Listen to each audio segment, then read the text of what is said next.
الرحمن الرحيم اللهم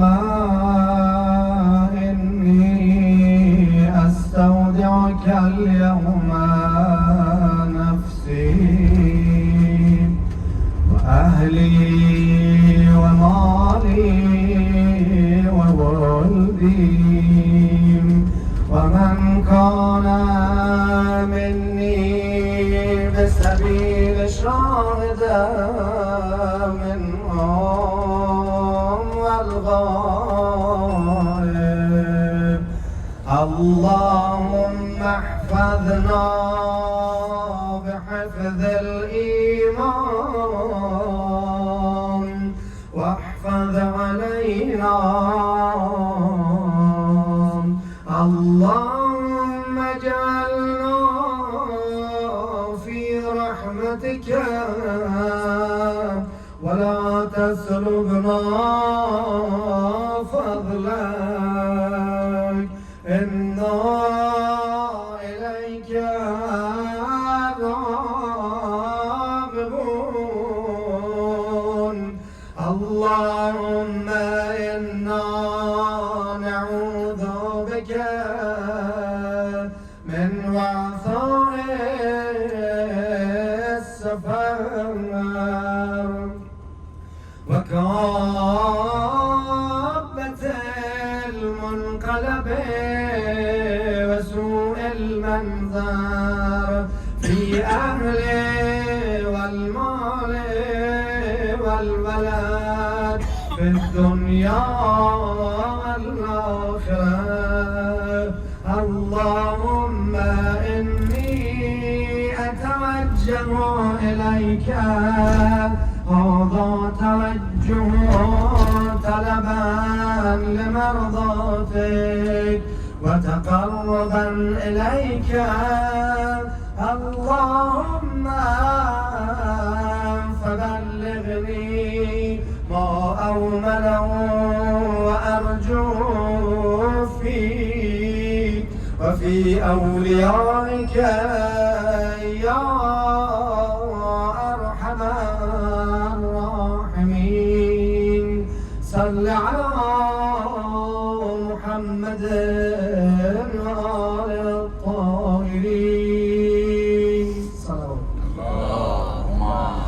مدینہ چھوڑ آئے گئے مدینہ چھوڑ آئے گئے مدینہ چھوڑ آئے گئے مدینہ چھوڑ آئے گئے مدینہ چھوڑ آئے گئے مدینہ چھوڑ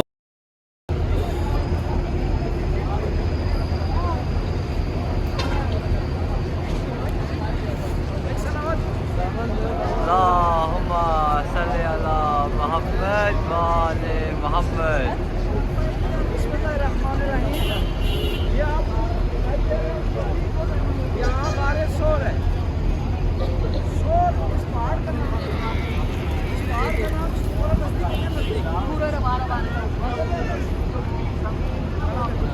نزدیک استعمال کرنی پڑے آواز نکالنے اس پہاڑ کا نام ہے سور یہاں ایک آدمی رہتا تھا اس کا نام تھا سور ابن صعبان کھیتی باڑی کرتا تھا اس پہاڑ کا نام سور کافروں نے پیغمبر پر الزام لگایا مجنون کہا سختیاں کی لیکن جب دیکھا کہ کوئی چارہ ان کا نہیں چل رہا تو منصوبہ بنایا کہ اللہ کے رسول کو شہید کریں اس منصوبے کو دیکھ ان کا پیغام کو کہ پیغمبر سوئے ہو انہیں شہید کریں اللہ کی طرف سے آگے آئے کہ آپ بستر پر امامتی بٹھائیں اور یہاں سے روانہ ہو پیغمبر نے امامتی کو بستر پر لٹایا اور وہاں سے روانہ ہو اور یہاں آئے اس جگہ پر 3 رات جو ہے یہاں گزارے ہیں پیغمبر اور اللہ کے حکم سے کبوتر نے وہاں گھونسلہ بنایا سامنے اور مکڑی نے جال بچھایا تاکہ پتہ نہ چلے اندر کون ہے تو یہاں پر پیغمبر 3 دن رہے اور پھر یہاں سے روانہ ہو کے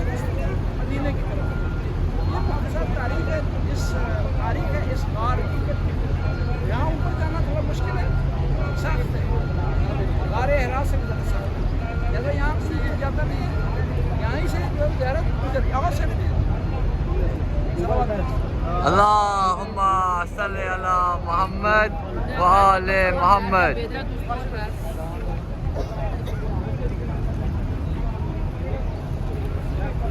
همونطور که گفتیم اینجا بار سوره مثل یک بخش روزه داریم داخل بلند و سوره که دوم کسی یک اینجا زندگی میکرد و موقع که پیغمبر اکرم از اینجا حرکت کرد میخواست به سمت مدینه برم آمد اینجا و مشرکین چون پیغمبر رو دنبال میکردن پیغمبر اکرم آمد اینجا و داخل غار شد که عنکبوت آمد و عنکبوت اینجا 4 زمان و کبوتر آمد اینجا تخم گرفت به اذن خدا و اینا وقتی آمدن نگاه کردن دیدن گفتن که اینجا جای عبور نیست که پیغمبر اکرم داخل رفته باشه و اینا برگشتن و پیغمبر یک مدتی اونجا ماند بعد از اونجا حرکت کرد به سمت مدینه که هجرت از اینجا شروع شد در واقع.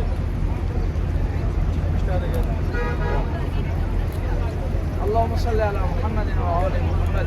خدایا ہمارے اس آنے کو ہماری حاجت روائی جو حاجتیں رکھتے ہیں خدایا پریشان ان کو پریشانی کو آسانی میں تبدیل بیماروں کو شفا کاملہ وائلہ تھا غریب شخص بیمار ہے خدایا انہیں صحت کاملہ وائلہ تھا طول عمر عطا فرما یا اللہ ہمیں ان زیارتوں پر بار بار آنے کی توفیق عطا فرما ہمارے بچوں کو آنے کی توفیق عطا فرما ہماری نسلوں کو آنے کی توفیق عطا فرما خدایا ہمارا بخود گزار نفع خدایا توفیقات قادری بھی افسر انسانی کی مشکلات در مشکلات سے برطرف بھی نہ مانگے مریض داریم خدا را شفای عاجل و نایب اینا کسانی که التماس و دعا گفتن از اونها خدا ببخشد کسانی که در این سفر میخواستن میرن ولی نتوانستن بیان خدایا از اونها هم بپذیر کسانی که در این سفر میخواستن بیان با حسرت از دنیا رفتن خدایا از اونها هم بپذیر اونها را در بهشت بیارین جا بده خدایا ربنا آتنا فی الدنیا حسنه وفی الاخرة حسنه وقنا عذاب النار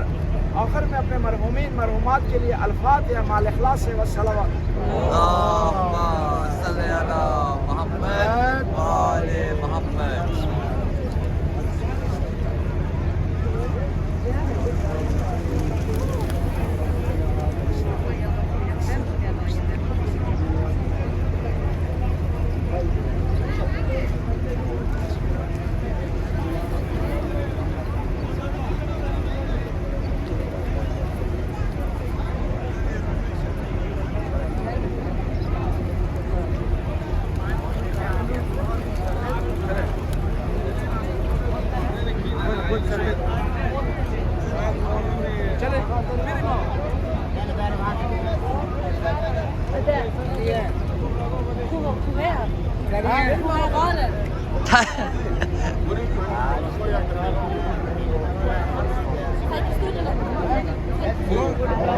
چھوڑ آئے ہیں مدینہ چھوڑ آئے ہیں.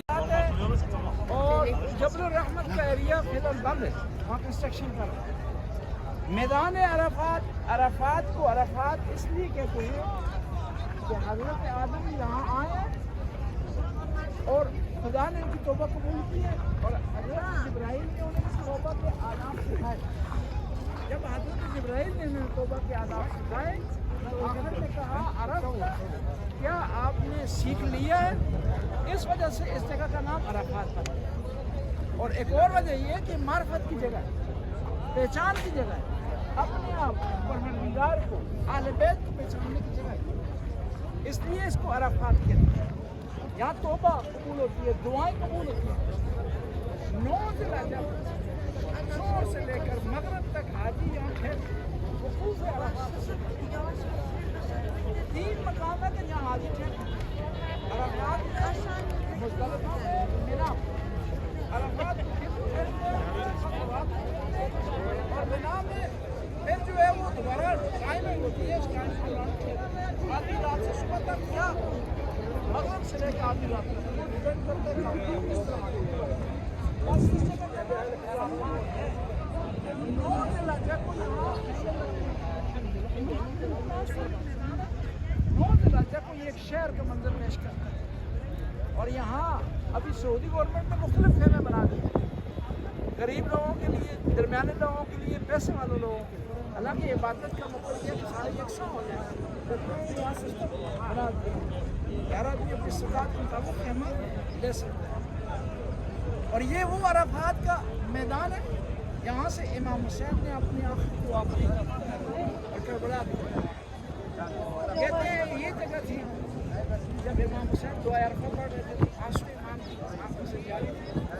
اور یہ جگہ میں تھی کہ امام جب 9 ذی الحجہ کو روانہ ہونا کوشش کی تو 3 سوار آتے ہوئے دکھائی دی. مولا غازی عباس سے کہا کہ غازی بھیا دیکھیے کیا کون آ رہا ہے. مولا غازی عباس قریب دیکھا کہ عبداللہ ہے اور ان کے 2 بیٹے اور قافلے کے قریب آ گئے. مکہ آئے، دیکھا کہ وہاں امام حسین چل پڑے تو یہاں پہنچے. بی بی زینب کو پتہ چلا کہ عبداللہ آ گئے.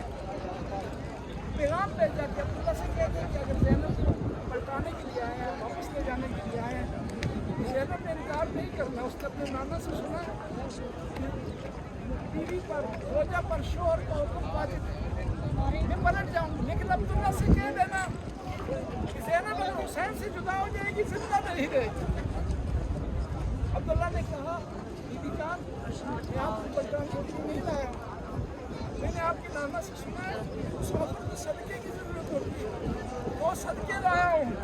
جب کئی مشکل میرے بھائی کو پیش آئے، ایک کو اپنی طرف سے قربان کر اور ایک کو میری طرف سے حسین پر قربان کر. اسی طرح ہوا. کہتے ہیں بار بار اون و محمد جا رہے تھے اجازت لینے کے لیے، امام حسین اجازت نہیں دے رہے تھے. بی بی آ کر رو گئی اور بی بی نے کہا بھیا کیا میرے بیٹے میں کوئی قصور ہے، کوئی کمی ہے کہ آپ نے اجازت نہیں دی؟ اس لیے اجازت نہیں دے رہا ہوں. شاید عبداللہ راضی نہیں تو عبداللہ نے خود بھیجا. کہتے ہیں کہ غازی عباس کو چھوڑ کر غازی نے عباس کو اٹھا کر سواری پر بٹھایا، میدان کی طرف روانہ ہوا. عمر صاحب نے کہا کہ 2 بچے کس کے لگتے ہوئے رہے؟ مجھے آج پتہ چلا کہ زینب اپنے بھائی سے اتنا پیار کرتی ہے. کہتے ہیں کہ جو بھی لاش آتی تھی امام بی بی سامنے بڑھ کر امام کی مدد کرتی تھی. جب اون محمد کی لاش لائی گئی ہے نا، بی بی غائب ہے، دکھائی نہیں دیتے. جب مدینے واپس گئی نا تو عبداللہ نے کہا بی بی جان میں نے سنا ہے کہ آپ نے اپنے بیٹوں کا استقبال نہیں کیا، لاشوں کو وصول نہیں کیا، کیا وجہ تھی؟ کہ عبداللہ تمہیں نہیں پتا میرا بھائی لاشیں اٹھا کے تھک گیا تھا. میں نہیں چاہتی تھی کہ میرا بھائی مجھے دیکھ کر شرمندہ ہو.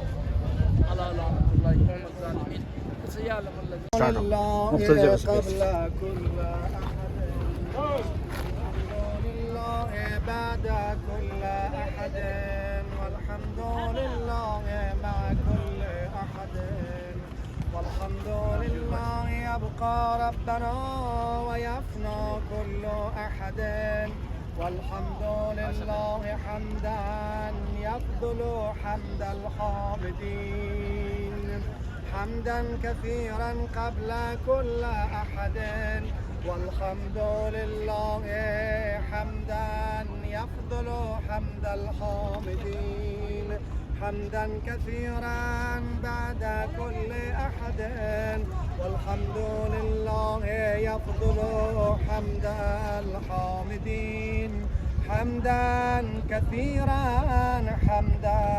كثيرا والله أكبر قبل كل أحد والله أكبر بعد كل أحد والله أكبر مع كل أحد والله أكبر يبقى ربنا ويفنى كل أحد والله أكبر تكبيرا يفضل تكبير المكبرين فضلا كثيرا قبل كل أحد والله أكبر كبيرا والحمد لله كثيرا وصل على محمد وآل محمد وصلى الله على سيدنا ونبينا محمد وآل الطاهرين سبحان الله قبل كل أحد وسبحان الله بعد كل أحد وسبحان الله مع كل أحد وسبحان الله يبقى ربنا ويفنى كل أحد وسبحان الله تسبيحا يفضل تسبيح المسبحين وصلى الله على سيدنا ونبينا محمد وآل الطاهرين. يا أبا عبد الله منو جدا شدن است کوی تو خدا نکند. خدا اگر چی رو ازم میخوای بگیری بگیر، اما ابی عبدالله جدش و مادرش و پدرش و برادرش از ما مگیر. راه ابی عبدالله از ما مگیر. منو جدا شدن است کوی تو خدا نکند. خدا هران چه کند از تو هم جدا نکند. صفای دل تویی و دل زهر چه داشت صفا ندارد اگر با غمت صفا نکند. حسین جانم اگر که عضو من شود ز هم جدا، حسین نگردد از غمت جدا به حرمت خدا. حسین منم تو را گدا. حسین ز دور خورد و سالیم تو را زدم صدا. حسین ما از بچگی یاد گرفتیم بگیم یا ابا عبدالله، سالم به لطف خدا داریم میگیم یا ابا عبدالله.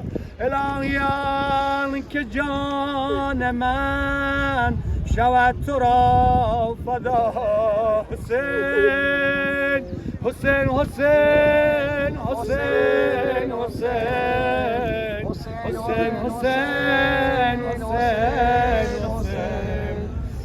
حسین حسین حسین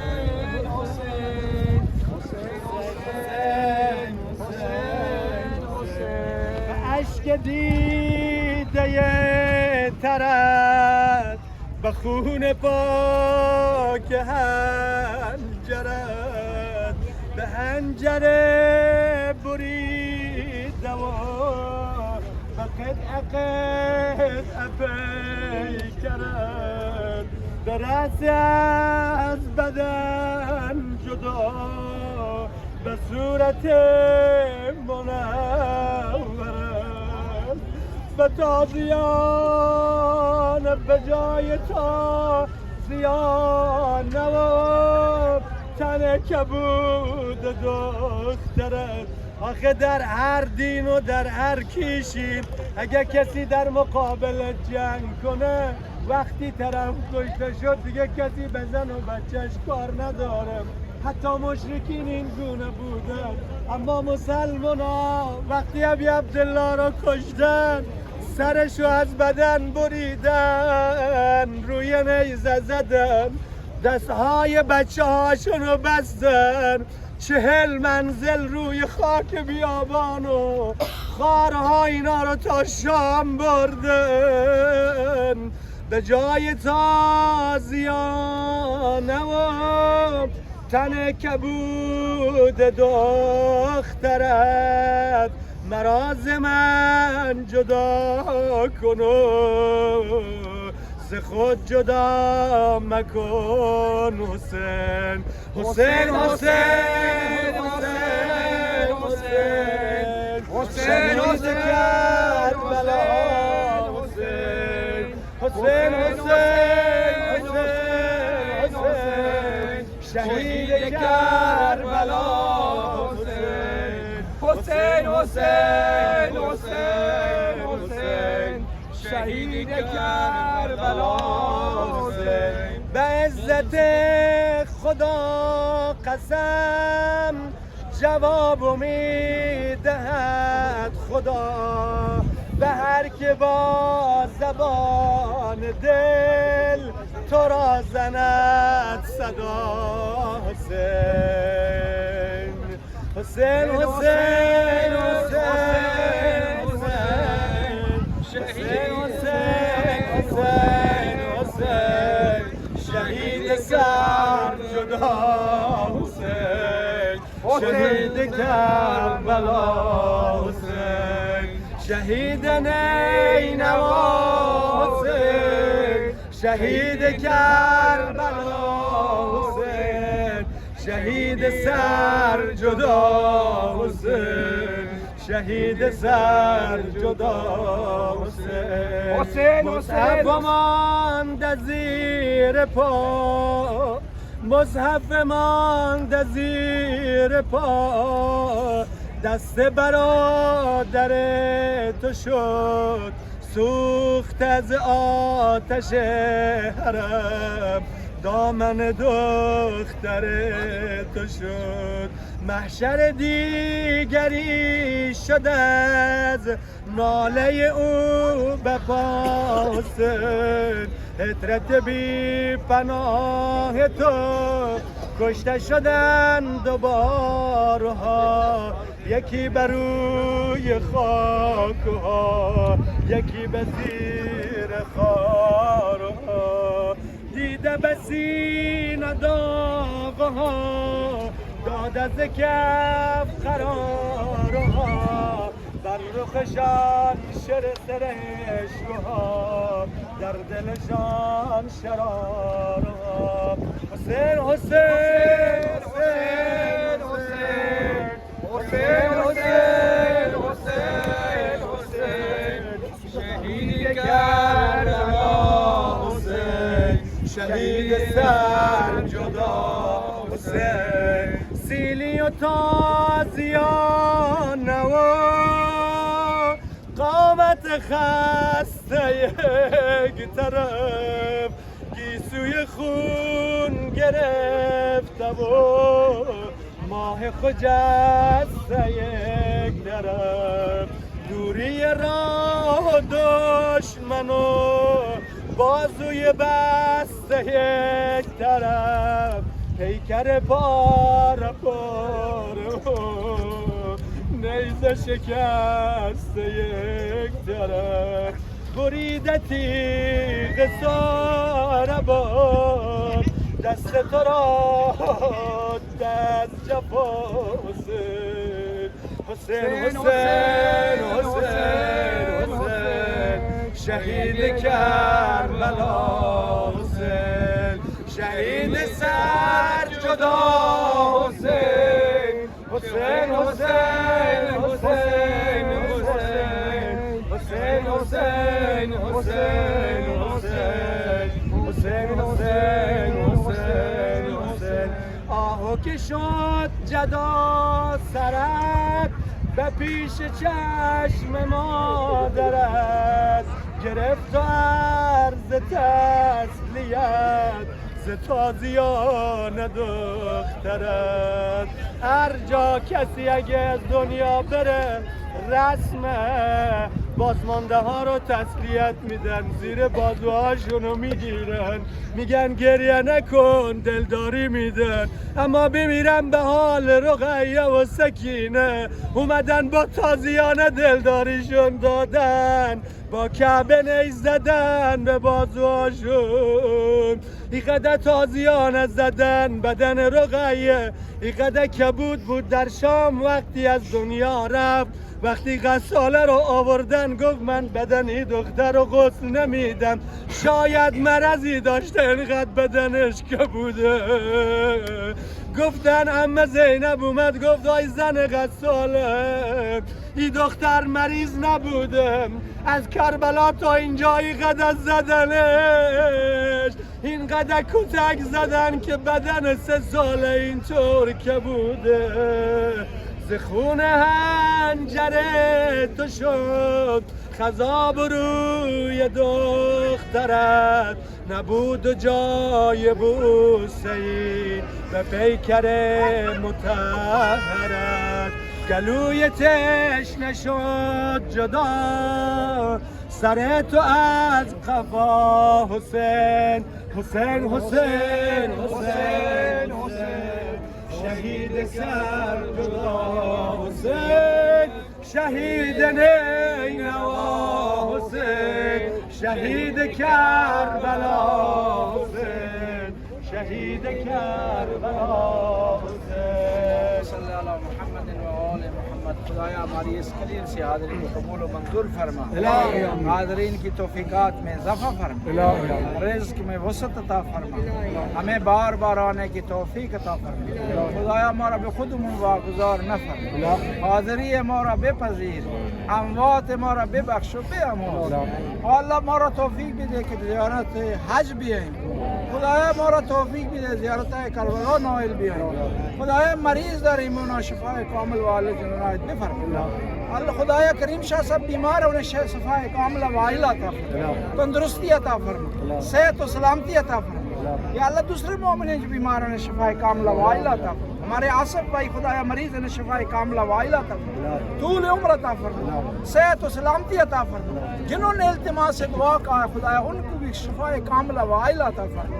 ان کی حاجت روائی فرما. یا اللہ زمانے کے امام کے ظہور میں تعجیل فرما. ہمیں امام کے انصار میں سے قرار دے. خدایا ایران کو فتح عطا فرما. نصرت عطا فرما. استقامت عطا فرما. ان کے شہداء کو شہداء کربلا کے ساتھ معشور فرما. سید علی خامنہئی امام الشہداء کی قبر کو منور فرما. درجات کو بلند فرما. آخر میں اپنے مرحومین مرحومات کے لیے الفاتحہ مع الاخلاص والصلوات. اللهم صل على محمد وآل محمد. بسم الله الرحمن الرحيم الحمد لله رب العالمين الدنيا إياك نستعين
اس غار کی خصوصیت یہ ہے کہ یہ خانہ کعبہ کی طرف سے رخ یہاں آتے تھے، عبادت کرتے تھے، اللہ سے باتیں کرتے تھے، پروردگار سے ہم کلام کرتے تھے۔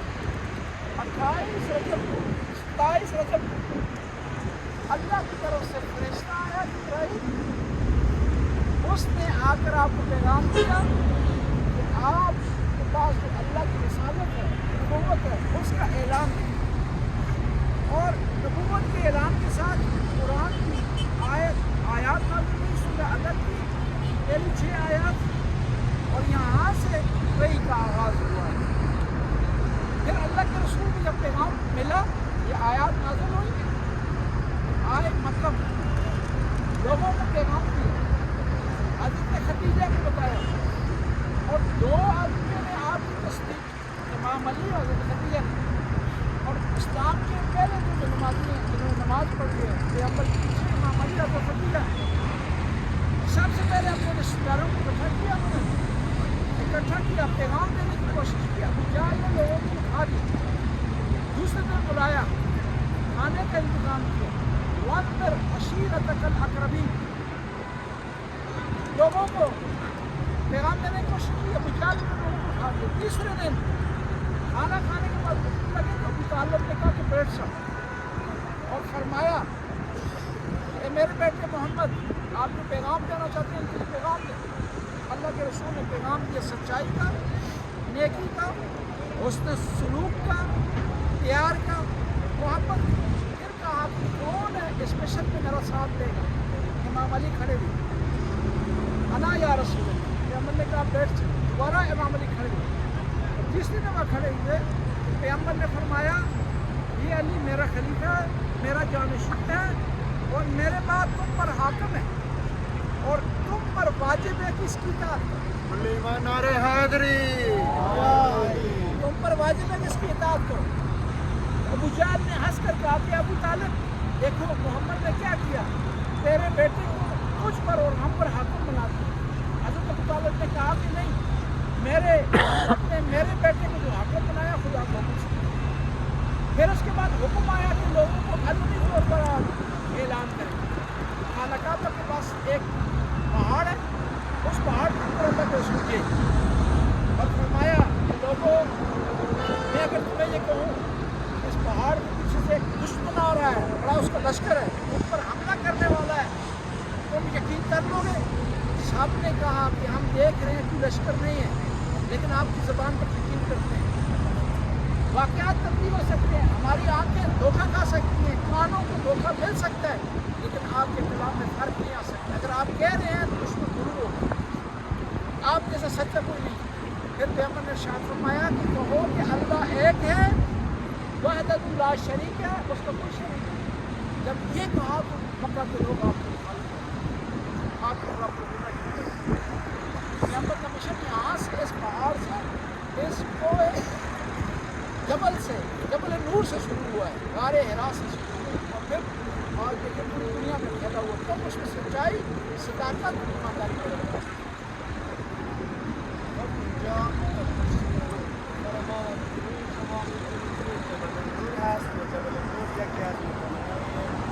تاریخی است که تاریخش با نزول قرآن در واقع شروع میشه و محلی بوده که قبل از نزول قرآن پیغمبر رحمت للعالمین در این مکان حضور پیدا میکردن، میرفتن اون بالا از این قسمت مقابل کعبه. حالا انشالله کسایی که امکانش برن، دو تا سنگه، اینه که غار میگن، غار کاملی نیست، فقط سنگ است که از بین سنگ پیغمبر اونجا قائم میشونه، دست مشرکین نماز بخونه و در ماه رجب و در ماه شعبان پیغمبر تمام غارها را روزه میگرفته و حتی قبل از اینکه پیغمبر شوه اینجا میامد و عبادت میکرده، چون پیغمبر اکرم در کوچگی پدر و مادر از دست داد، یتیم بزرگ شد پیش تا زمانی که عبدالمطلب بود. عبدالمطلب سرپرستش داشت و بعدا حضرت ابوطالب پدر حضرت علی علیه السلام سرپرستش داشت که فاطمه بنت اسد مانند فرزند خودش امیرالمؤمنین محمد را پرستاری میکرد و همون خاطر سوالم کرده بودن که چگونه شد که پیغمبر اکرم هوای خودش را به دفتر فاطمه بنت اسد کرد و زمانی که حضرت فاطمه بنت اسد از دنیا میرفت، از پیغمبر خواست که هوایی که برای دیگر به بکشکرون شد هوایی که برای دیگر و حضرت خدیجه سلام الله علیها در این مکان برای پیغمبر اکرم غذا میبرد. از این دامنه شما الان راه درست شده. قبلا راه این راه جدیده. قبلا یک راهی داشت از این پشت میرفتن بالا که خیلی راه مشکل و دشوار بود. الان ماهای تو تقریبا ماشین میرن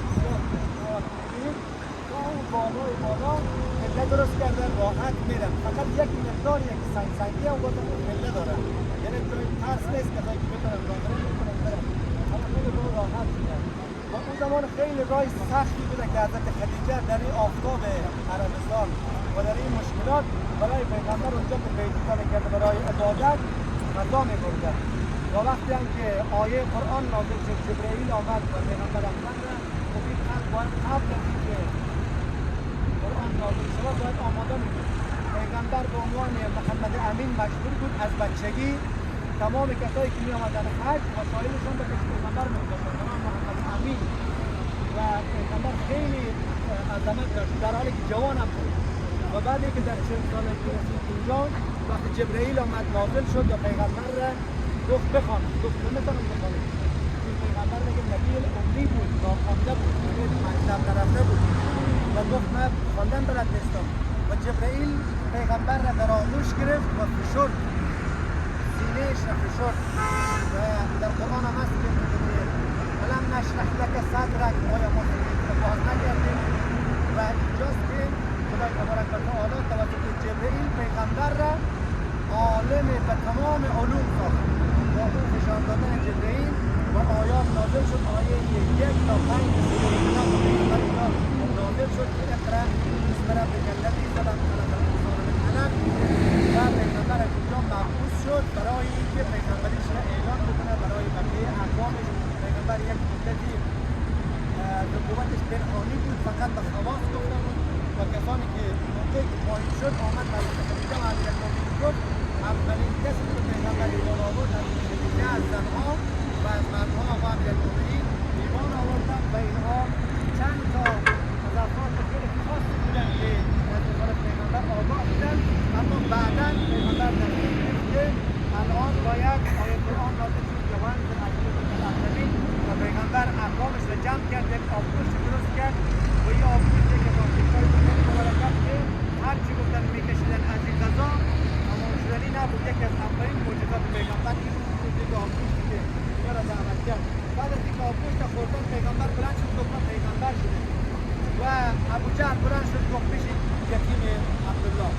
ولی خیلی حرف متکر از دهانت میگی، بشین سر جای. گفت من به رسالت مبعوث شده. و ابولهب آمد گفت که پیغمبر دیوانه شده الحیاة بالله. و بعدا آیات که نازل شد که میگه تبت یدا ابی لهب، بریده باد دو دست ابولهب که پیغمبر توحید کرده.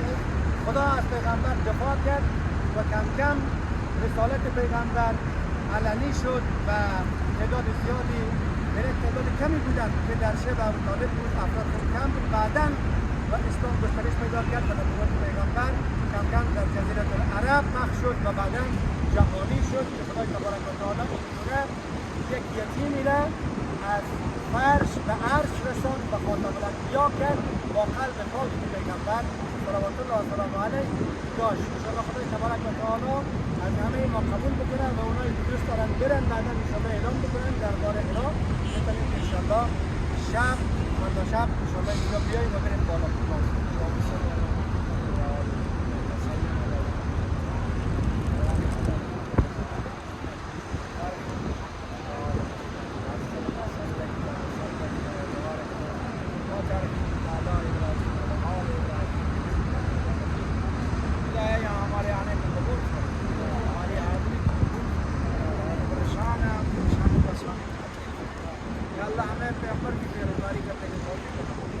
हमारी ख्वातीन पसंदीदा की सीरत बता, जवानों में इमामत अलैहिस्सलाम की सीरत बता। खुदाया तो गफूर रहीम, हमें कुरान की तिलावत करने की तौफीक, इसे समझने की तौफीक, उस पर अमल करने की तौफीक। या अल्लाह इस सफ़र को हमारे खैर और आफियत से मंजूर कर पहुंचा, सफ़र की मुश्किलात को आसानी में तब्दील कर।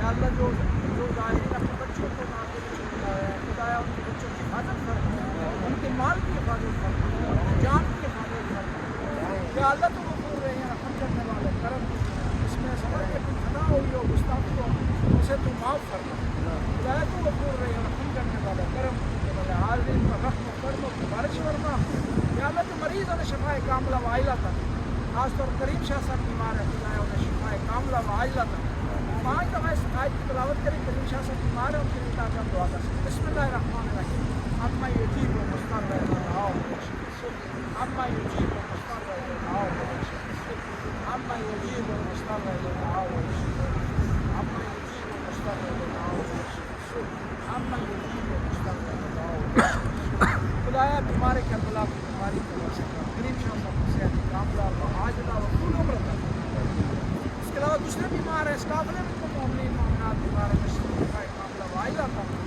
مصاب العلاج خدا نے شفا کاملہ و عاجلہ عطا ربنا آتنا فی الدنیا حسنہ وفی الآخرۃ حسنہ خدایا ہمیں آخرت بخیر عطا فرما ہماری عاقبت بخیر فرما خدایا ہر وہ کام کرنے کی توفیق عطا فرما جس میں تیری رضا پائی جاتی ہے ہر اس کام سے پرہیز کرنے کی توفیق عطا فرما تیری مراد آخر میں اپنے مرحومین مرحومات کے لیے الفاتحہ مع الاخلاص والسلام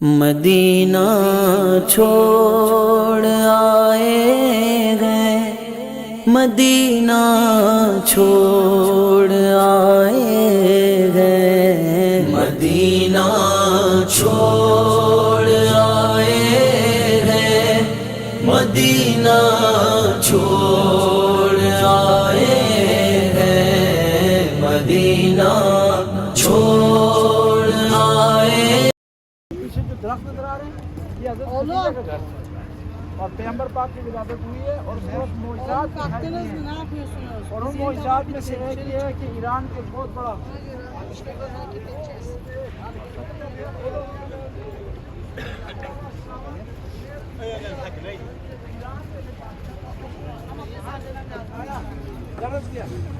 اور اس میں جو اوپر جو ہے لائٹیں لگی تھی ان کی گر گئی یہاں پر نبی کریم کی ولادت 17 ربیع الاول کو ولادت ہوئی ہے آمد دین سے پہلے سال جس سال ابرا نے حملہ کیا خانہ کعبہ میں اسی سال اور نبی کریم کی ولادت کے ذریعے خدا نے اس علاقے کو برکت عطا کی ہے اور رحمت عطا کی ہے اب حسین صاحب فارسی میں تھوڑا بتائیں گے پھر انشاءاللہ نبی کریم کو زیارتوں پڑھتے ہیں چلتے ہیں اس سے پہلے کتنی سال مدینہ چھوڑ آئے ہیں مدینہ چھوڑ آئے ہیں مدینہ چھوڑ آئے ہیں مدینہ چھوڑ آئے اپنی دنیا چھوڑ آئے ہیں مدینہ چھوڑ آئے اپنی دنیا چھوڑ آئے گئے ہمارے پاس جتنا تھا اثاثہ چھوڑ آئے گئے مدینہ چھوڑ آئے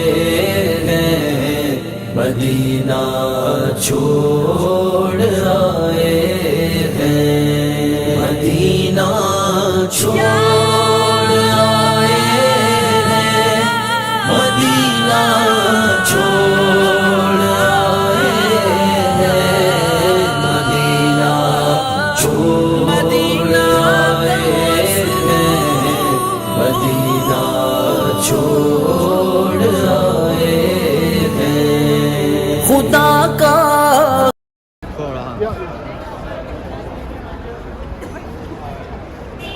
آجا نزدیک به نزدیک یه جلوتر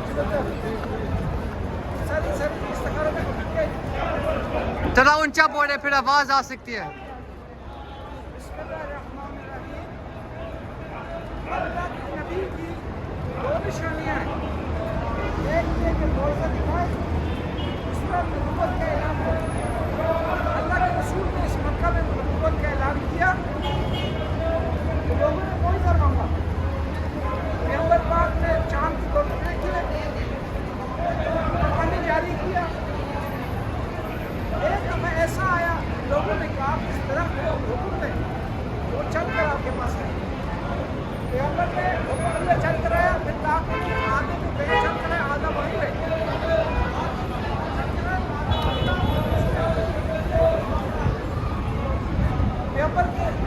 پیغمبر کو آ کر سلامی دی درخت یہ مطلب ہے کہ آپ درخت آیا پیغمبر کو آ کر سلامی دینے کے لیے پیغمبر کے پاس آئے اس مسجد کا نام ہے مسجد شجرہ کہتے ہیں درخت یعنی یہاں پیغمبر کا معجزہ ظاہر ہوا ہے این مکانی هستش که معجزه از پیغمبر صاحب شده اینجا هر پیغمبری که اعلام نبوت میکنه یک ادعای نبوت داره دوم معجزه باید داشته باشه اعجاز باید داشته باشه انبیا اجازه مختلفی داشتن حضرت موسی عصا داشت حضرت مسیح بیماران شفا میداد ابراهیم را آب انداختن آتش انداختن اون آتش گل گلزار شد از پیغمبر هم مردم معجزه خواستن و این هم یاد باشه کسانی که معجزه طلبیدن اسلام نیاوردن سلمان فارسی معجزه نخواست ابوذر معجزه نخواست امام علی معجزه نخواست کی خواست ابو جهل ابو لهب ابو سفیان اینا معجزه مختلفی خواستن پیغمبر انجام داد ما را دوری میکردن معجزه پیغمبر صاحب زد آب شور آب شیرین تبدیل شد یک دفعه اینا آمدن این درخت واسطه پیغمبر اسلام شما بیایید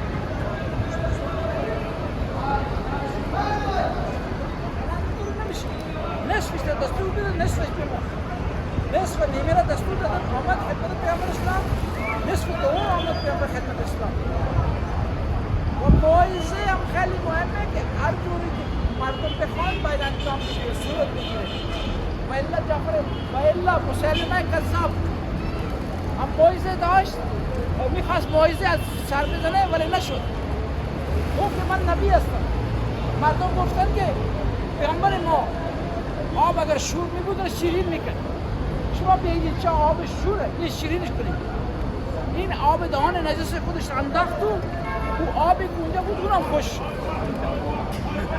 یکی دیگر آمد گفت که من نبی هستم مردم گفتن که اگر نبی درخت دستور بدید بیاد این هرچه گفت درخت نیامد گفت انبیا را غرور نیست این اگر نمیاد ما پیشش میدیم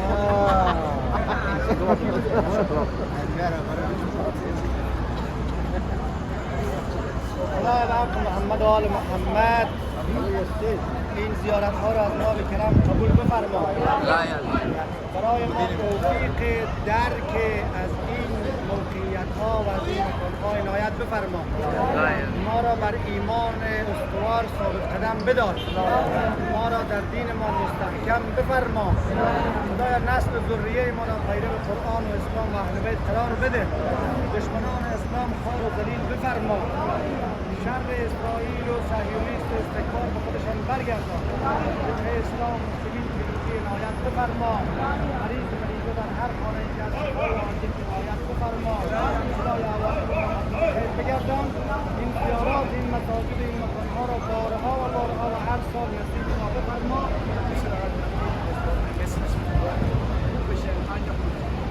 بسر آقا تیمور خدا انشاءالله عواقب بخیر و انشاءالله ازدواج بکنه و عاقبت بخیر بشه همه جوانای ما عاقبت بخیری و خوشبختی همه دختران و پسران در بخت ما عاقبت بخیری و فرزندان ما انشاءالله خدای تبارک و تعالی به حق معجزه پیغمبر و به حق حرمت پیغمبر انشاءالله فرزندان ما را عاقبت بخیر بفرما ما را آنی و کمتر از آنی به حال خودمان با مکتان و عجل فرج ما به تمام جمع مزارات انصار الاسلام محمد وآل محمد صلوات. اللهم صل على محمد وآل محمد.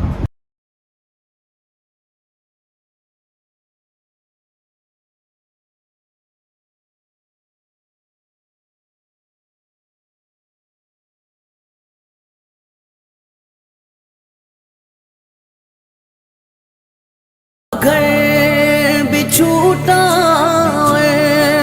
نبی کا ستانا بھی لگا ہے دو گورا غم کا مدینہ چھوڑ آئے ہیں مدینہ چھوڑ آئے ہیں مدینہ چھوڑ آئے ہیں مدینہ چھوڑ آئے ہیں مدینہ چھوڑ آئے ہیں مدینہ چھوڑ آئے ہیں مدینہ چھوڑ ابھی تک دل وہیں پر ہے ابھی تک جان وہیں پر ہے دل و جان کو وہاں روتا بلکتا چھوڑ آئے ہیں مدینہ چھوڑ آئے مدینہ چھوڑ آئے ہیں مدینہ چھوڑ آئے ہیں مدینہ چھوڑ آئے ہیں مدینہ چھوڑ آئے ہیں مدینہ چھوڑ آئے مدینے کے دروں دیوار راستے سب مہکتے گئے ذرا سا عطر لے کر مشک نافہ چھوڑ آئے ہیں مدینہ چھوڑ آئے مدینہ چھوڑ آئے ہیں مدینہ چھوڑ آئے ہیں مدینہ چھوڑ آئے ہیں مدینہ چھوڑ آئے ہیں مدینہ چھوڑ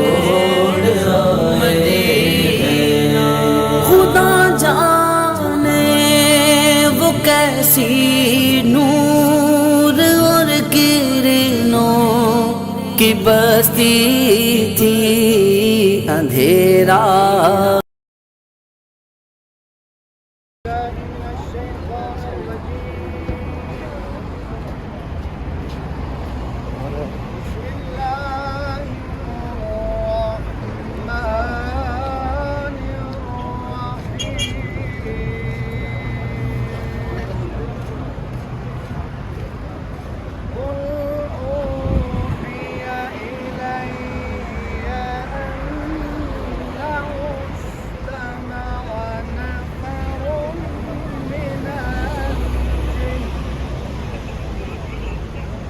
استمع نفر من الجن فقالوا إنا سمعنا قرآنا إنا سمعنا قرآنا عجبا يهدي الله إلى الرشد فآمنا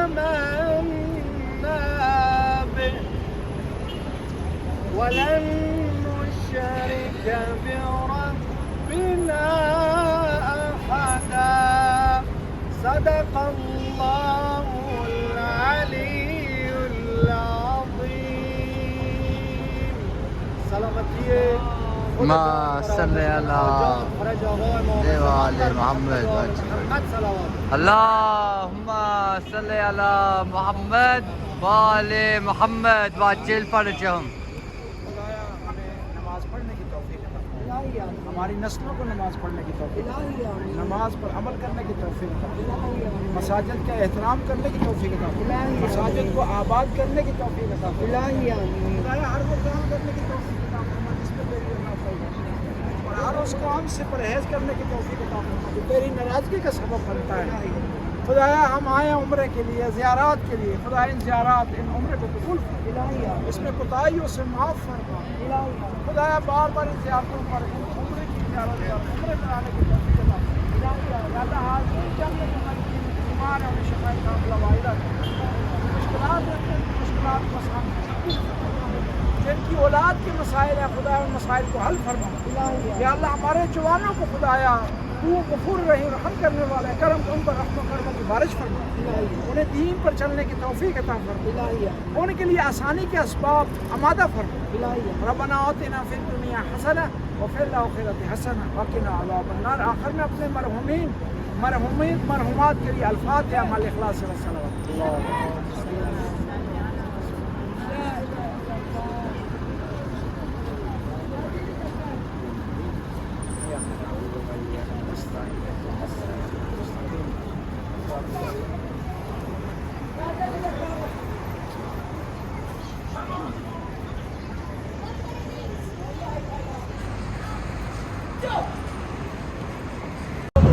بتا دیں آپ کو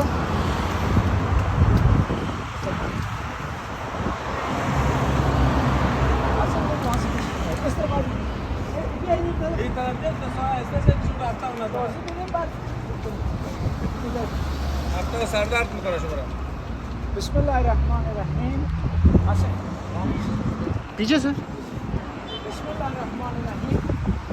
اس قبرستان کے 3 نام ہیں. قبرستان ابی طالب، جنت المعلی اور جیحون. جیحون اس کا نام اسلام سے پہلے کا یعنی قبرستان اسلام سے پہلے کا. اس میں اللہ کے رسول کی پیاری زوجہ حضرت خدیجہ، آپ کے چچا، آپ کے 2 بیٹے اور آپ کے دادا یہاں دفن ہیں. اس کے اندر بنی ہاشم کی تمام اموال کا دفن ہے. یہاں دعا پڑھ سکتے ہیں، اپنے لیے مانگ سکتے ہیں، دوسروں کے لیے مانگ سکتے ہیں. این قبرستان سے ہے سیدھا جیحون، ابی طالب، جنت المعلی. و این قبرستان قبل از اسلام ہوئی. همسر پیامبر اسلام حضرت خدیجہ، 2 تا بچهش، عموش حضرت ابو طالب، آپ کے دادا جدش اینجا دفن شد. اینجا دعا کنید برای خودتون اینا رو وسیله قرار بدید.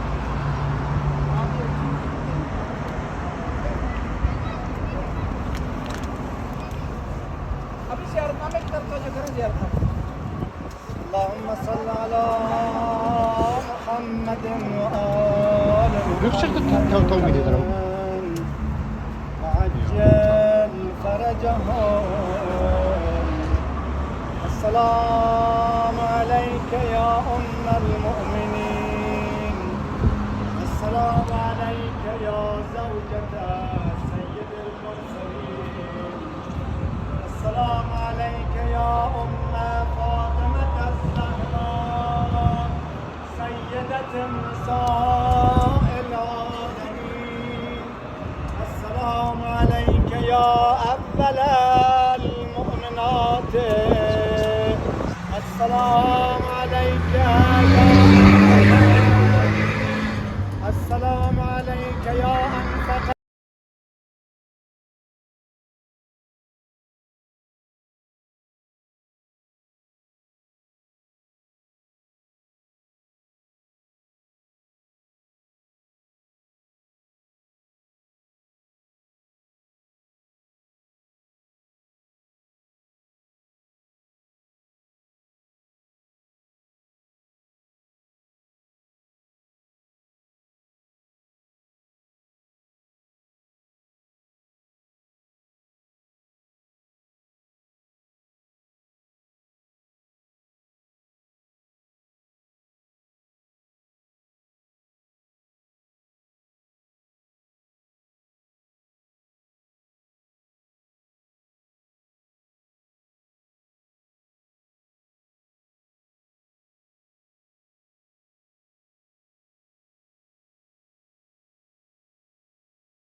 نصرة سيد الأنبياء ونصرة ما استطاعت ودافعت عنه الأعداء.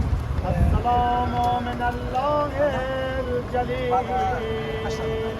فهنيئا لك بما أولاك الله من فضل والسلام عليك ورحمة الله وبركاته. صل على محمد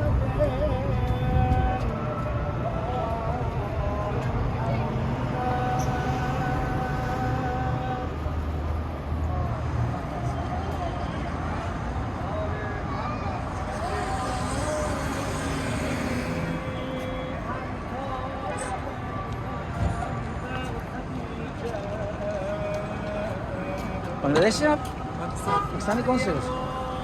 कौन सी जगह? बलूचिस्तान से जी? अच्छा نزول سوره کوثر خدیج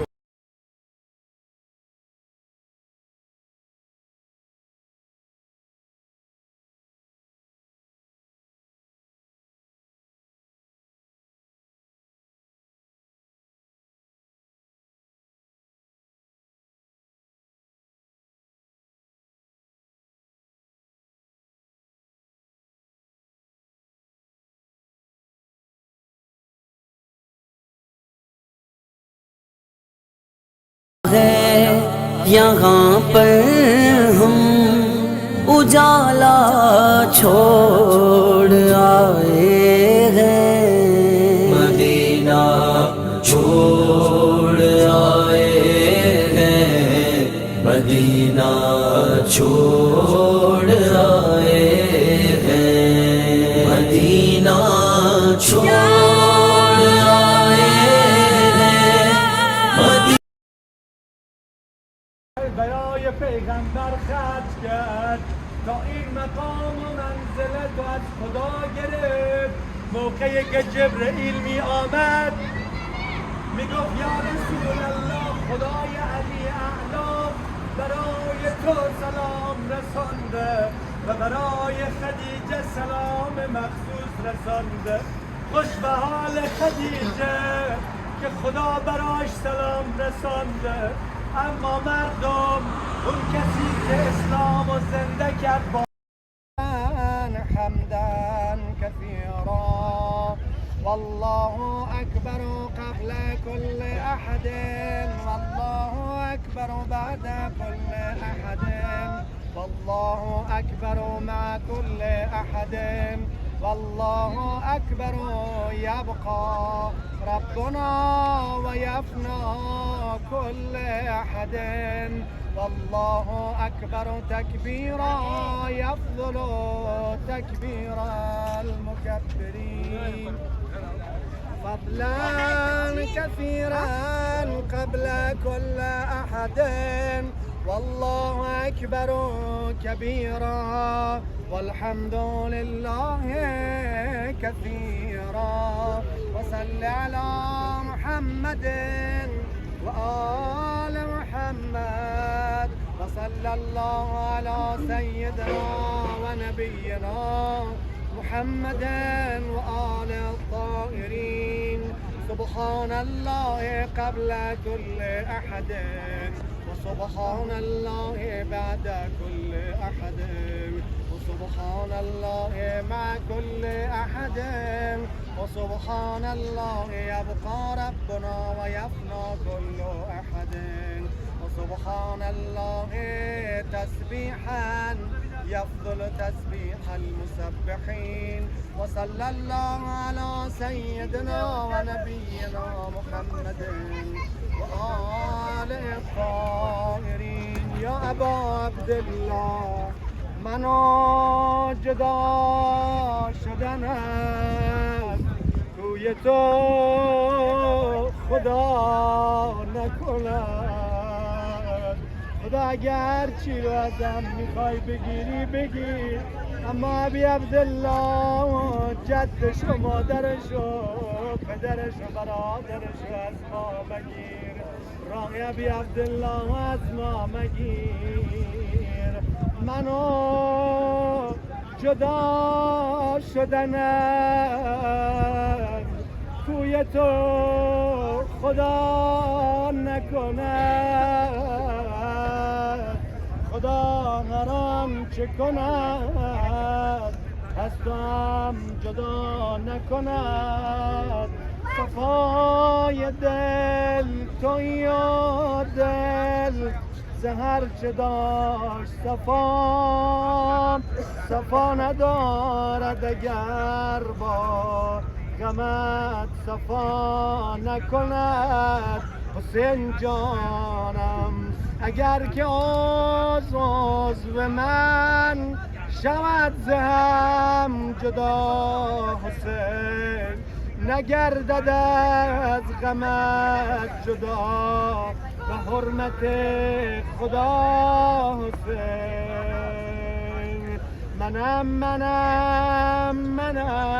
منم تو را گدا حسین ز دور خورد و سالیم تو را زدم صدا حسین ما از بچگی یاد گرفتیم بگیم یا ابا عبدالله تو عالم به لطف خدا داریم میگیم یا ابا عبدالله الهیان که جان من شود تو را فدا حسین حسین حسین حسین حسین حسین حسین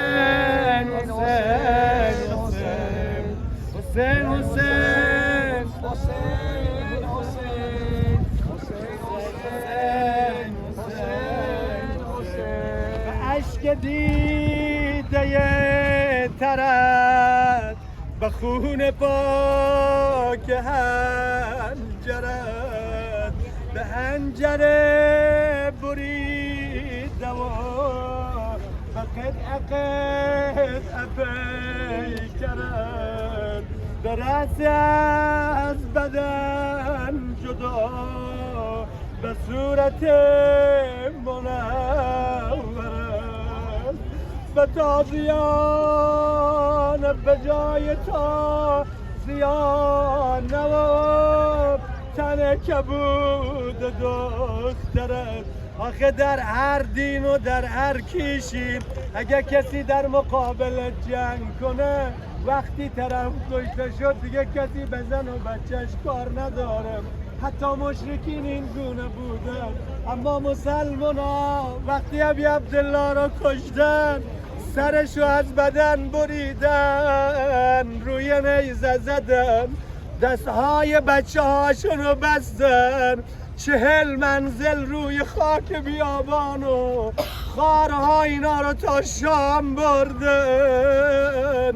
به جای تازیانه و تن کبود دخترت مراز من جدا کنو ز خود جدا مکن حسین حسین حسین حسین حسین حسین حسین کربلا حسین حسین حسین حسین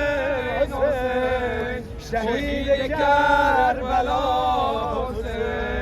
حسین حسین حسین حسین شهید کربلا حسین به عزت خدا قسم جواب میدهد خدا به هر که با زبان دل تو را زند صدا حسین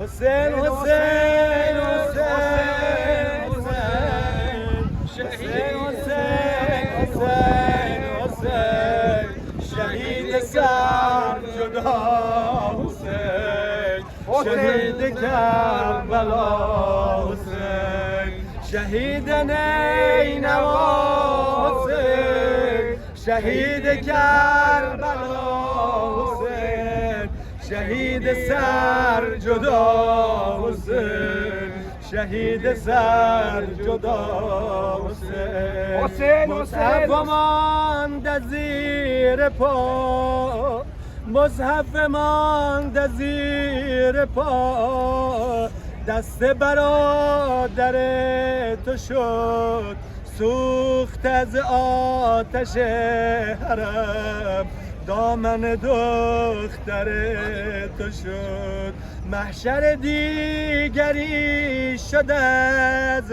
ناله او به حسین حضرت بی پناه تو کشته شدند دوبارها یکی بر روی خاکها یکی به زیر خارها دیده به سینه داغها داد از کف قرارها بر رخشان شر سرشکها در دلشان شرارها حسین حسین حسین حسین حسین حسین حسین شهید کربلا حسین شهید سر جدا حسین سیلی و تازیانه و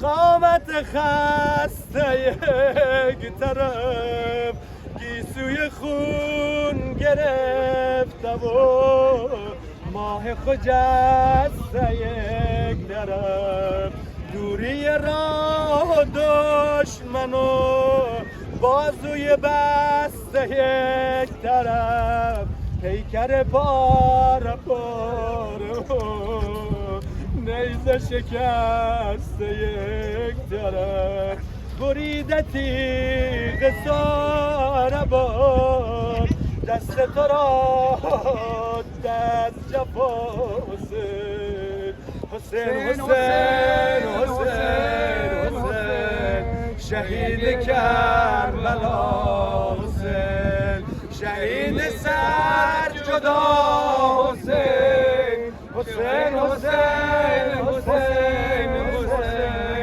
حسین حسین حسین حسین حسین حسین حسین حسین آهو که شد جدا سرت به پیش چشم مادرت گرفت و عرض تسلیت ز تازیان دخترت هر جا کسی اگه از دنیا بره رسمه بازمانده ها رو تسلیت میدن زیر بازوهاشونو میگیرن میگن گریه نکن دلداری میدن اما بمیرن به حال رقیه و سکینه اومدن با تازیانه دلداریشون دادن با کعبه نیز زدن به بازوهاشون اینقدر تازیانه زدن بدن رقیه، اینقدر کبود بود در شام وقتی از دنیا رفت.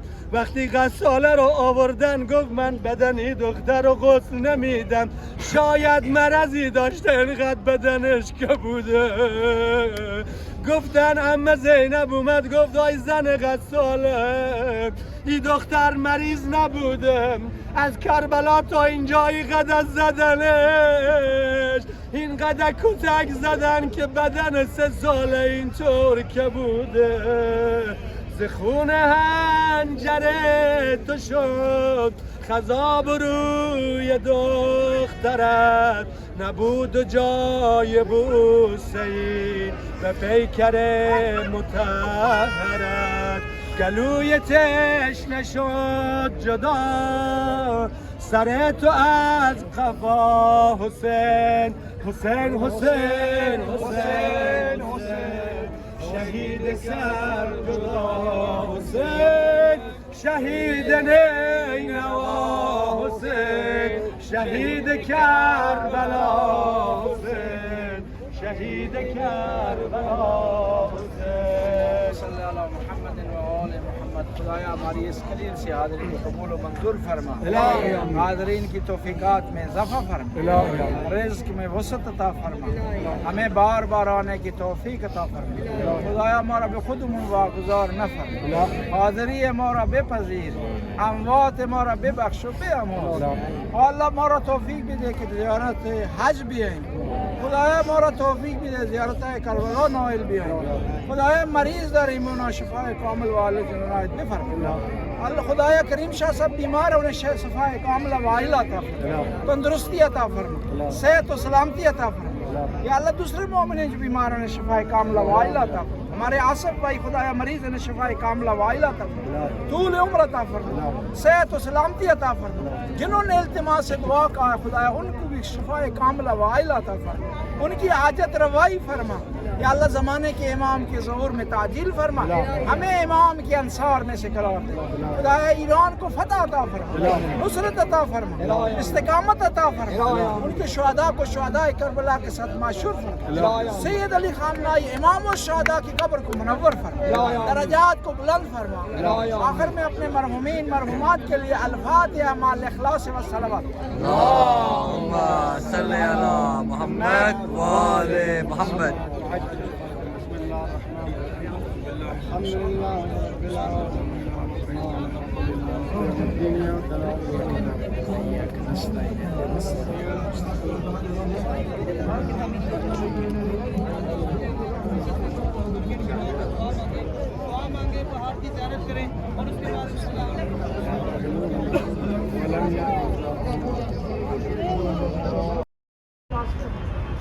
اس کی مرضی کے مطابق اس کی بارگاہ میں لبیک کریں، اس کی مرضی کے مطابق نیت کریں گے، پھر وہ آپ کی مرضی کے مطابق آپ کی حاجتیں پوری کرے گا، آپ کی پریشانیوں سے دور کرے گا، آپ کو قریب کرنے کی کوشش کرے گا، آپ کے گناہ معاف کرے گا، آپ کی خطائیں معاف کرے گا. خدایا ہم آتے ہیں کفن جیسا لباس پہن کر تیری بارگاہ میں، خطاکار ہے، گناہگار ہے، معصوم ہے، اچھے بندے نہیں ہیں لیکن تو اچھا پروردگار ہے. ہم خطاکار ہیں، تو مہربان ہے، ہم معصیت کرنے والے ہیں، تو رازق ہے، تو پریشانیاں دور کرنے والا ہے. خدایا تو ہمیں مال معاف کر کے تیرے خزانے میں کمی نہیں آتی، اور اگر ہمیں پکڑ لے ہمارا کچھ نہیں بنتا بچتا. خدایا اگر تجھے اپنا لے تو سب کچھ مل جاتا ہے، اور تجھے اگر چھوڑ دے تو کچھ بھی ہمارا نہیں بچتا. آج آپ اپنے لیے اپنے آپ کو پیار کر دیں. امام دیتا آپ نے پیار کیا، امام حسن نے 25 دفعہ خانہ خدا کا پیادہ حج کیا. امام زین العابدین نے بار بار عمرہ کیا، بار بار حج کیا، اور اس تاخیر میں سفر فرمایا کرتے ہیں جس کو کوئی جاننے والا نہیں ہوتا ہے تاکہ حاجیوں کی عمرہ کرنے والوں کو خدمت کر سکیں. آپ بھی کوشش کریں، ابھی سے اپنے آپ کو خالص کریں. جب تک عمرہ مکمل نہیں ہوتا خدا کی بارگاہ میں رہیں، اس کی بارگاہ میں ذکر کریں، اس کی بارگاہ میں راز و نیاز کریں. امیر المؤمنین کمر سنا جمیل النصر خدایا تو کتنا مہربان ہے، کتنا جاننے والا ہے، ستار العیوب ہے. میں گناہ کرتا رہا تو پردہ ڈالتا رہا، میں گناہ کرتا رہا تو رزق دیتا رہا. खताएं करते रहा, तू बख्श रहा। खुदाया अब भी इसी तरह करना, हमारे गुनाहों पर टूटा न देखना, हमारे गुनाहों को छुपा कर रखना, हमें रुसवा होने से बचाना, हमें परेशान होने से बचाना। तू अगर हमें महफूज कर ले, हमें बचा ले, कोई हमें पकड़ नहीं सकता। बस खालिस होकर खुदा की बारगाह में आप हाजिर हो जाए। हाजिर होने के बाद इंशाअल्लाह मुनाजात करेंगे उसके बाद इंशाअल्लाह मुनाजात के बाद उर्दू में नियत करेंगे, फारसी में करेंगे, दुआ करके इंशाअल्लाह अल्लाह लब्बैक करके इंशाअल्लाह हम रवाना हो जाएंगे।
هرچند بدم پیش کریم آمدم من، یک طوری دیگه بگیم خدایا اینجا به کسی چه مربوطه که من خودم یا که بدم در صاحب خانه من به مهمونی آمدم. جای تو شدم بنده دینار، ببخشید خدایا نشه باد برگشتم تو رو فراموش کنم، نشه تنها در کنار کعبه خدای من باشی، نشه فکر کنم فقط کنار کعبه منو میبینی خدا. هرچند بدم پیش کریم آمدم من، با دست گرفتار سرش را زدم من، جای تو شدم بنده دینار ببخشی، دل دادم عمریست بر یار ببخشی، کارم شدم مسیحیت و انکار ببخشی، هر بار و خطا کردم و 100 بار ببخشی، این بار گناه از من و این مغفرت است خدا، به امید بخشش تو دوباره محرم شدم، به امید آمرزش تو خدای قدم ها، نفس ها، خستگی ها، ذکرها، دعاها رو از ما به کرمت قبول بفرما. این بار گناه از من و این مغفرت از تو، گرچه من نیست به جز معذرت از تو خدایا غلط کردم، به خودم ظلم کردم، سلام کن نفسی، من به تو به احترامی نکردم، بلکه عفوت، بلکه تو رو بخشنده یافتم خدای من. عطایی که فهمیدم زود میبخشی جرأت گناه پیدا کردم وگرنه به خودت قسم جرأت جسارت به تو ندارم من به تو جسارت نمی کنم وقتی گناه می کنم خدای من حالا که آمدم کنار کعبه در جوار خانه خودت به خودت قسم دست خالی منو بر نگردم خیلی ها فکر میکنن من پاک شدم برگشتم خیلی ها میگن قبول باشه خدا نکنه هیچ عجی در پروندم سب نشه خدا معذرت میکنم خدا منو ببخش آبرومو مرید این بار گناه از من و این مغفرت است در چنته من نیست به جز معذرت است پیدا شده هم گم شده ام وقت نمازم با این که حقیریم سر خانه حسینیم خدا نبی عبدالله ما رو ببخش قبلیم که برای دوم بیام برای تواف خدایا میخوایم این تواف و بعضی ها به نیابت انجام میده به نیابت از پیغمبران به نیابت از معصومین صلحا شهدا صف الحقوقین اموات مؤمنین و مؤمنات بعضی ها اینطور نیت میکنن برای همه خدایا به حق این عمره و به حق پیغمبرانت به حق پیغمبر و اهل بیتش ما را پاک کن و به منزل ما برگردان صلی علی محمد و آل محمد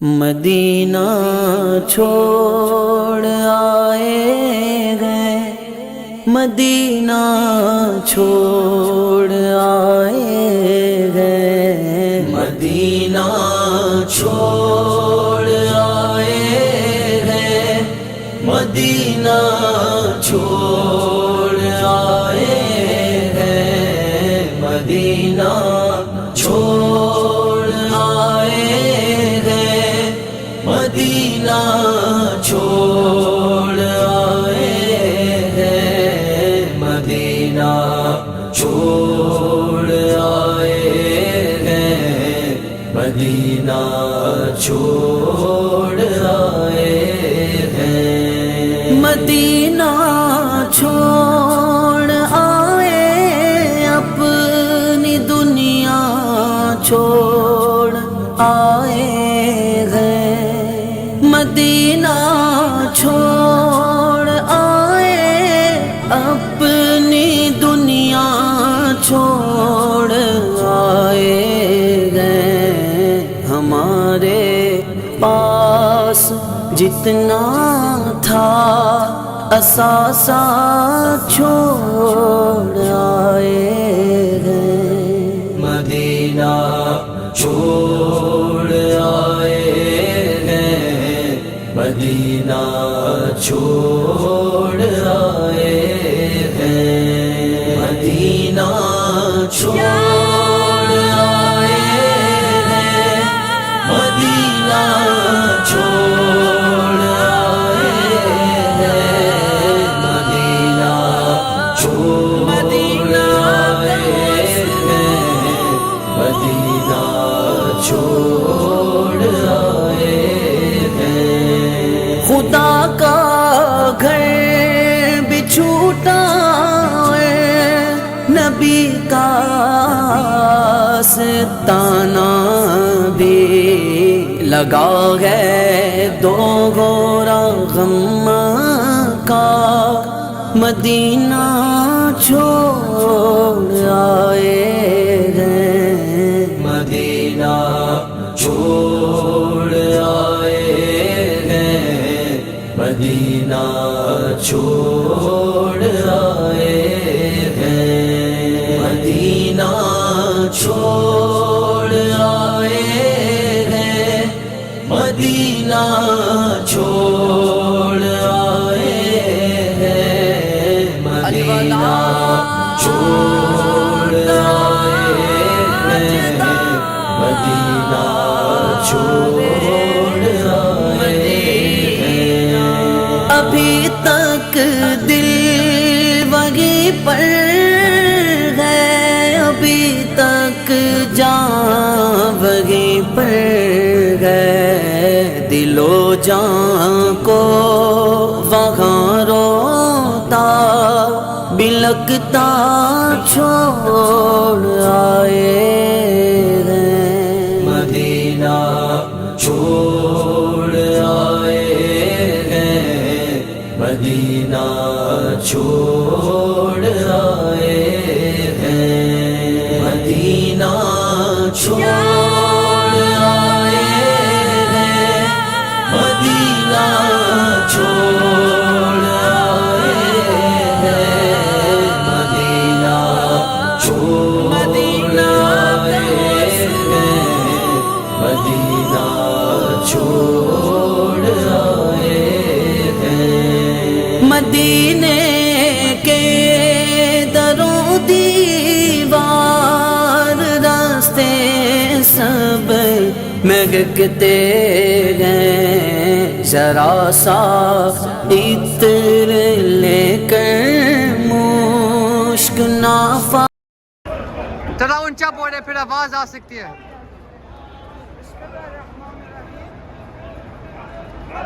نبی کی دو نشانیاں ہیں ایک یہ کہ روزہ دکھائے دوسرا نبوت کا اعلان کرے اللہ کے رسول نے اس مکہ میں نبوت کا اعلان کیا تو لوگوں نے کوئی در مانگا پیغمبر پاک نے چاند کی روشنی کی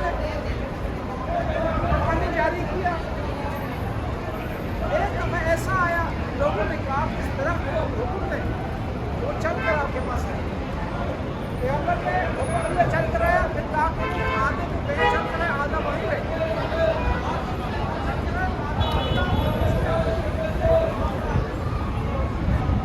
پیغمبر کو آ کر سلامی دی یہ مطلب ہے کہ آ کر درخت آیا پیغمبر آ کر سلامی دینے کے لیے پیغمبر کے پاس آئے اس لیے اس مسجد کا نام ہے مسجد شجرہ شجرہ کہتے ہیں درخت یہاں پیغمبر کا معجزہ ظاہر ہوا ہے این مکانی هستش که معجزه از پیغمبر صاحب شده اینجا هر پیغمبری که اعلام نبوت میکنه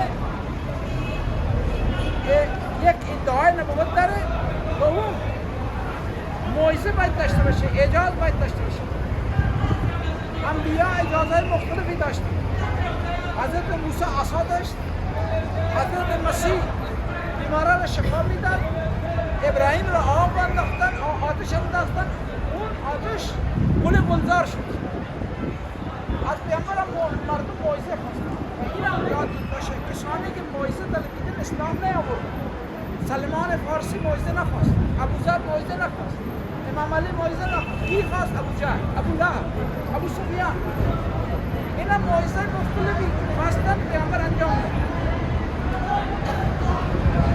ماراتونی میکردن معجزه پیغمبر صاحب آب شور آب شیرین تبدیل شد یک دفعه اینا آمدن این درخت واسطه پیغمبر اسلام شما بیایید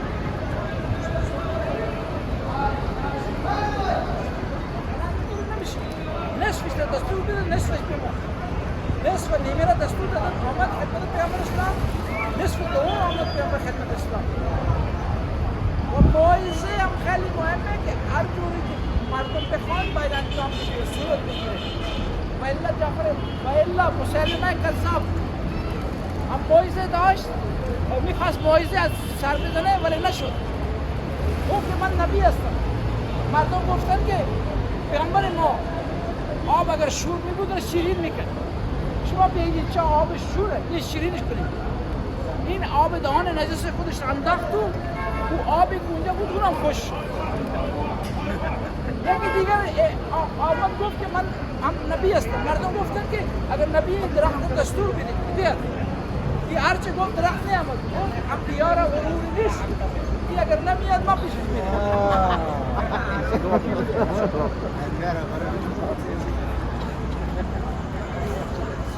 حق محمد و آل محمد این زیارت ها را از ناب کرم قبول بفرما.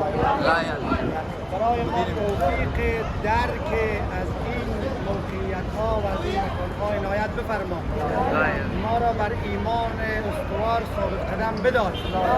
ما را در دین ما مستحکم بفرما.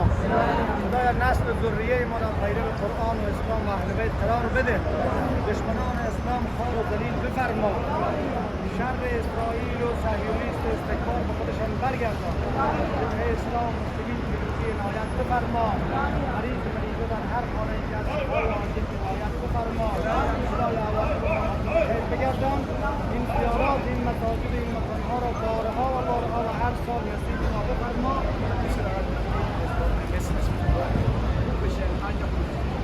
بسیار آقا تیمور خدا انشالله عواقب بخیر و انشالله ازدواج بکنه و عواقب بخیر بشه. همه جوانای ما عواقب بخیری و خوشبختی همه دختران و پسران دلبخت ما عواقب بخیری و فرزندان ما انشالله خدای تبارک و تعالی به حق معجزه پیغمبر و به حق حرمت پیغمبر انشالله فرزندان ما را بخیر بفرما.